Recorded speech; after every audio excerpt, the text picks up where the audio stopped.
everyone, welcome back. I am Dr. Alexandra Mayer. If you are new to my channel, thanks for being here. I really appreciate it. This channel is for you if you are looking for tips, tricks on all things women's health and aesthetics. This week we have a very fun video. We're going through 5 myths about female hormones that I hear all the time in my practice. Before we get started though, please go ahead and hit the subscribe button and hit that notification bell and give us a thumbs up. It really helps us to get our channel out there to other people so that we can help more women like you. So without further ado, let's jump into our 5 myths. So the first of our 5 myths is a fun one. I hear it all the time, and that is that the pill or birth control pills are regulating my period. So that's actually completely inaccurate, and I will tell you why. While birth control pills can definitely regulate your symptoms and definitely modulate your symptoms, the actual period that you get on the pill is not a true period. It's actually what's considered a withdrawal bleed. Basically what a withdrawal bleed is it's when we give hormones, we give synthetic hormones, and we stop taking them, and the withdrawal of that hormone will cause you to have a bleed. It'll cause you to shed your uterine lining. It's not actually a true period. So a lot of women think, okay, my period is normal now that I'm on birth control. That's not actually accurate because, again, that is a withdrawal bleed. It's not a true period. So that is our hormone myth number 1. Hormone myth number 2 is that testosterone is the only hormone you think about, or the most important hormone to think about when you think about libido. Although this one is surprising to some patients, that is inaccurate. Testosterone is a really, really important hormone for libido, right? It's an important hormone for desire. It's an important hormone for sexual function, but it's not the only one to think about. For example, did you know that rises in progesterone around ovulation in a natural cycle, right? So in somebody whose cycle is not suppressed, that rise in progesterone around ovulation is actually really responsible for the transient rise in libido that women have around ovulation. So progesterone is a huge hormone for libido, even though people don't think about it. And then when we also think about that, we think about estrogen for libido as well. Some symptoms associated with dryness, discomfort, things like that, estrogen can play a huge role in that. And then what I always tell my female patients is that libido is this multifactorial thing. It's absolutely not just one thing, right? So it's, do you like your partner? How much energy do you have? Are your hormones, not just testosterone, right? Are your hormones in check? But the energy, the way you feel about yourself, body confidence, all of those play a role. And because of that, even thyroid is something to think about when it comes to libido. Because if your energy is low, libido is going to be the first thing to kind of go by the wayside, right? So although testosterone is really important, and it is one of those things that women think about kind of initially if they're having low libido as the only hormone to think about, that's not actually true.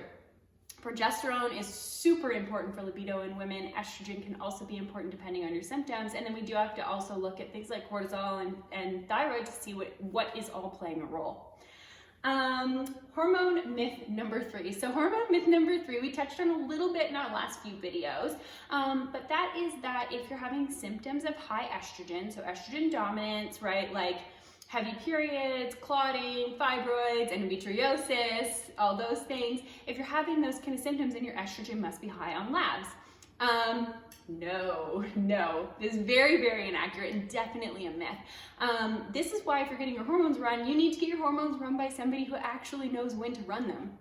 And they need to be having conversations on which days in the cycle you should actually be running your hormones as a female, because the female cycle goes up and down, right? Like, we make things difficult, that's what we do. And so our hormones are really no different. What you're gonna find with estrogen dominance is that oftentimes it's the ratio between estrogen and progesterone that's important, right? Those two hormones should be in balance.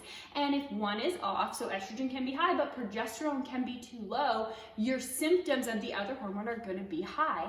So when we're looking at estrogen dominance, you wanna think about, first of all, conversion to different forms of estrogen, right? Or the metabolites like we talked about last week that could be causing symptoms, but also progesterone. What's your progesterone doing in the second half of the cycle? Because that's going to play a huge role in estrogen.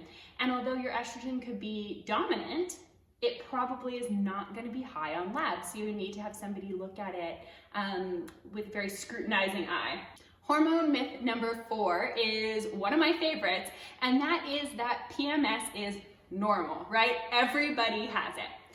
Nope, completely inaccurate. So there are a lot of women who go through life with agonizing PMS symptoms, cramping, heavy periods, low energy, irritability, changes in mood, right? Where you can just tell it's coming, and you know, the people in your life might also be able to tell it's coming because you're experiencing such terrible symptoms around your period. That's actually not normal. There are tons of women who go through where body-wise, they would have no idea that their cycle's coming.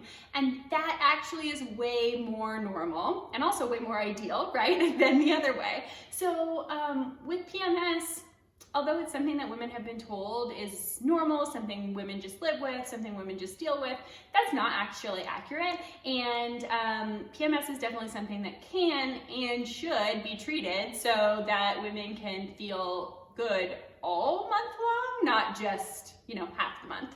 And hormone myth number 5. So hormone myth number 5 is a big one.